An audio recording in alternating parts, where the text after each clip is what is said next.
Et je vous présente, il est 11h46, on est le vendredi 10 juin, on est de retour dans notre entrepôt où on va récupérer quelques médicaments, un peu de nourriture qu'on va envoyer directement au front parce qu'on a eu une demande et il y a des soldats qui vont venir les chercher aujourd'hui.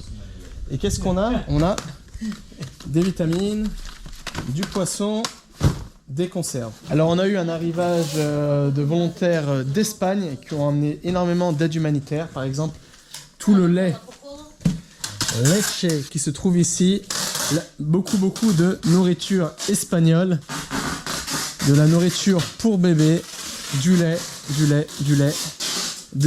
voilà, des produits, des aliments pour les bébés, encore une fois ici. Donc il y a eu pas mal d'arrivages ces derniers jours en provenance aussi d'Espagne et aussi en provenance d'Angleterre. Et là, voilà, c'est encore... L'entrepôt est complètement plein, il y a de moins en moins de place. On a déjà envoyé pas mal et là on va continuer d'en envoyer d'autres aides humanitaires, principalement sur le front. Par exemple, là, les médicaments qui sont en train d'emballer. Enfin plutôt les aides humanitaires qui sont en train d'emballer parce qu'il n'y a pas que des médicaments, il y a des vitamines, aussi des boîtes de sardines, de poissons, etc., de l'alimentaire, etc. Ça part directement dans le Donbass, sur le front, c'est les soldats qui nous ont demandé, voilà, vers Lugansk. Et donc là-bas, ça sera très utile.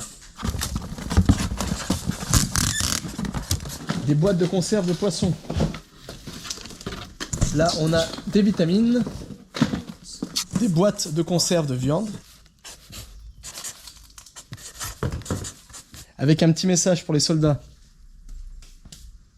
Ça veut dire « On croit en votre victoire, les gars ». Alors ça, c'est le logo et le nom de l'association, de l'organisation qui a Genia. Alors Genia, c'est la personne qu'on avait déjà vue dans un autre... qu'on avait vu dans une autre vidéo qui est directeur, enfin pas directeur, qui dirige en quelque sorte cet entrepôt et qui a une grosse organisation et il envoie tout directement sur le front.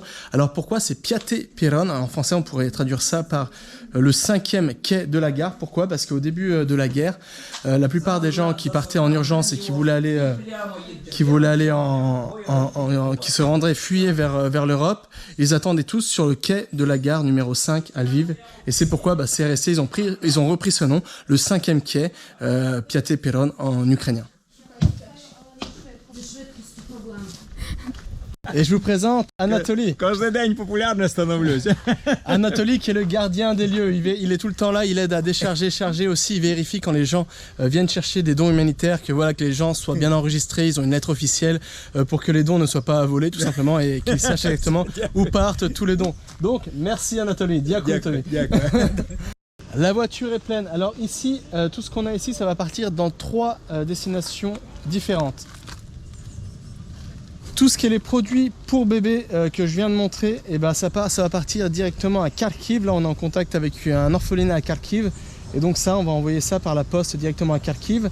Après, pas mal de conserves, etc. On va envoyer ça à notre ami soldat qui est ici dans les alentours de Lviv. Et une autre partie des conserves, des médicaments, des vitamines, etc. Ça va partir directement sur le front à côté de Lugansk. Oui, nous partir. Allez, merci pour tout. Dziękuję wam wielkie. Et maintenant, nous allons aller à différents squats, comme c'est dit Entrepôt. Entrepôt. Désormais, on se rend à notre entrepôt.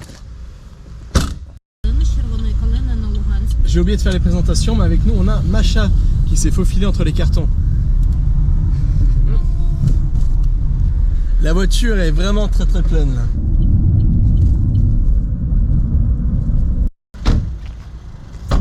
On est arrivé devant notre entrepôt, alors on va déposer les dons qui vont partir directement au front. Et là, il y a une personne, on l'attend, qui va venir, apparemment une femme, une dame, qui va venir chercher tout ça et qui va envoyer directement tout ça au front.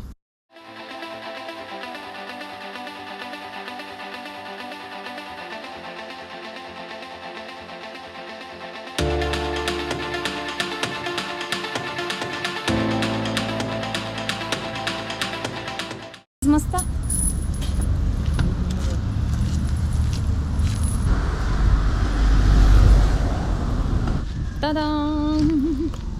Там те, що вони просили, консерви, вітаміни, трошки. Гроші також дають, але вони жартуються. що Я маю розчинність. трохи з палетів медикаментів. Ні, мій маленький. Ос. От минулого разу я приїхала в Луцьк, в Рівне, і все, там не було бензину цілий тиждень. Я не змогла заправитись, і якби в мене не було з собою каністрі, то я би вже не цей. C'est bon, la dame est venue chercher quelques aides humanitaires qu'elle va donner à des militaires qui vont envoyer ça directement au front. Alors elle nous expliquait que c'était de plus en plus compliqué de trouver de l'essence parce que voilà, elle fait beaucoup de kilomètres depuis le début de la guerre un peu partout parce qu'elle voilà, elle emmène des dons humanitaires à droite et à gauche et elle disait que c'était vraiment très compliqué de trouver de l'essence et du diesel. Plus tu allais dans l'Est et plus c'était compliqué. Mission accomplie pour aujourd'hui. Alors si tu souhaites soutenir nos actions pour aider l'Ukraine, pour acheminer des aides humanitaires dans les coins les plus chauds de l'Ukraine et aider les gens à trouver refuge dans des lieux sécurisés, alors pour ça tu vas trouver toutes ces informations pour savoir comment nous aider dans le premier lien se trouvant dans la description de cette vidéo. Un grand merci à toi, allez, et on se retrouve dans une prochaine vidéo, ciao.